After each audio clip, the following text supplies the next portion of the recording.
2, 3, raconte!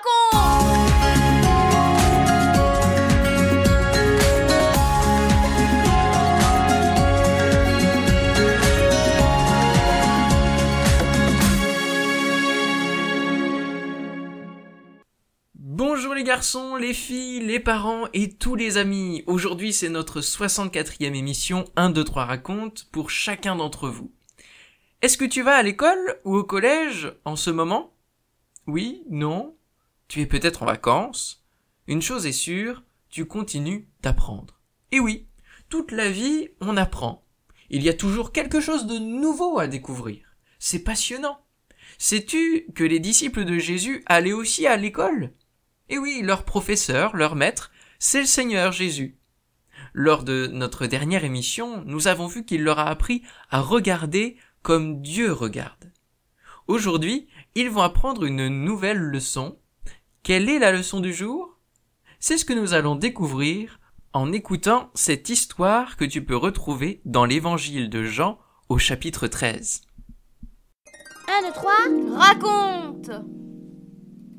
Ce soir, on va célébrer la fête de la Pâque. Dans chaque famille, on fera un grand repas et on chantera des cantiques. C'est la dernière Pâque que Jésus va fêter avec ses disciples. Il dit à Pierre et à Jean: « Allez, et préparez ce qu'il faut pour le repas. » Oui, Seigneur, mais où veux-tu que nous le préparions? Allez à Jérusalem. Quand vous serez entrés dans la ville, vous rencontrerez un homme qui porte une cruche. Suivez-le dans la maison où il entrera et demandez au propriétaire de la maison où se trouve la salle pour fêter la Pâque. Il vous montrera à l'étage une grande pièce garnie de tapis et de coussins.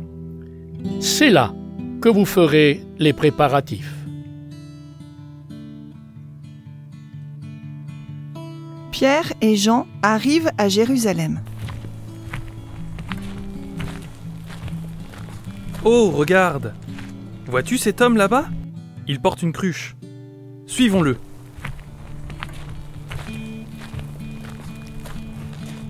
Tout se déroule exactement comme Jésus l'a dit. Ils font cuire l'agneau, les pains et les légumes. La maison est remplie de ces bonnes odeurs de cuisine. Près de la porte d'entrée, ils déposent une cruche remplie d'eau, une cuvette et un linge. On s'en servira pour laver et essuyer les pieds de Jésus et des disciples. Quand ils arriveront, ils auront les pieds sales. Leurs sandales ne les protègent pas de la poussière de la route. On le fait toujours avant d'entrer dans une maison, surtout un jour de fête. C'est le serviteur le moins important qui lave les pieds des invités. Vers le soir, Jésus et les disciples arrivent pour la fête. Au moment où ils vont entrer dans la maison, les disciples s'arrêtent et regardent avec inquiétude la cuvette et la cruche d'eau. « Il n'y a pas de serviteur ici, pense-t-il. Qui va nous laver les pieds ?» Matthieu, Jacques, Philippe, André? Personne ne bouge. Ils sont plongés dans leurs pensées. « Ah non, pas moi, se dit Pierre. Je ne vais pas faire ça. Je ne suis pas leur serviteur. Je ne vais pas leur laver les pieds. C'est trop dégradant. » « Il ne faut pas qu'ils comptent sur moi, pense un autre. Je ne vais pas m'abaisser à faire ça. C'est humiliant. C'est à eux de le faire. » Personne ne se décide. On se met à table comme si de rien n'était. Subitement, Jésus leur dit: « C'est la dernière fois que nous sommes tous ensemble. C'est pour cela que je désirais vraiment fêter cette Pâque avec vous. Dans peu de temps, je vais beaucoup souffrir. » Est-ce qu'ils ont entendu? Pas sûr. Ils sont peut-être encore dans leurs pensées. Jésus se lève. Il prend le linge et le met autour de sa taille, comme le font les serviteurs. Il verse l'eau dans la cuvette et se met à genoux devant l'un des disciples. Il lui lave soigneusement les pieds et les essuie. Il va au suivant et il fait de même. Puis au troisième, au quatrième. Les disciples ne disent pas un mot. Ils regardent profondément choqués. Ils ont honte. Leur Seigneur prend la place d'un serviteur. Il fait ce qu'ils ont refusé de faire. Jésus arrive à Pierre. Il s'agenouille devant lui. Pierre retire ses pieds et s'écrie. « Ah non, pas toi, Seigneur. Jamais de la vie. Tu es le Maître, le Seigneur. Ce n'est pas à toi de faire ça. Tu ne vas pas me laver les pieds. » Pierre, si je ne te lave pas les pieds, tu ne pourras pas continuer d'être mon disciple. « Oh, alors, oui, Seigneur, lave-moi. Je veux toujours être ton disciple. Lave-moi les mains et la tête. » Non, je vous lave seulement les pieds, car ils se sont salis pendant la marche. Jésus termine. Il range la cuvette et se remet à table avec eux. Puis il leur demande. Comprenez-vous pourquoi j'ai fait cela ? J'ai voulu vous donner un exemple à suivre. Vous m'appelez Maître et Seigneur, et vous avez raison car je le suis. Et pourtant, je vais donner ma vie pour vous parce que je vous aime. Vous aussi, aimez-vous. Prenez soin les uns des autres et ne vous disputez pas pour savoir qui est le plus grand. Vous voulez me suivre ? Alors, faites comme moi et vous serez vraiment mes disciples. Tous baissent la tête. Ils ont honte. Ils réalisent combien ils sont orgueilleux, voulant toujours avoir la meilleure place. C'est une leçon d'humilité qui ne s'oublie pas.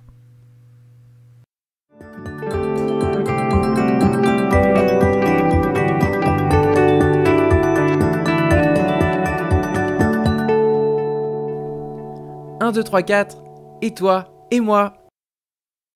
Est-ce que tu as compris la leçon que Jésus a donnée à ses disciples ? Mais oui, il leur a appris une leçon d'humilité.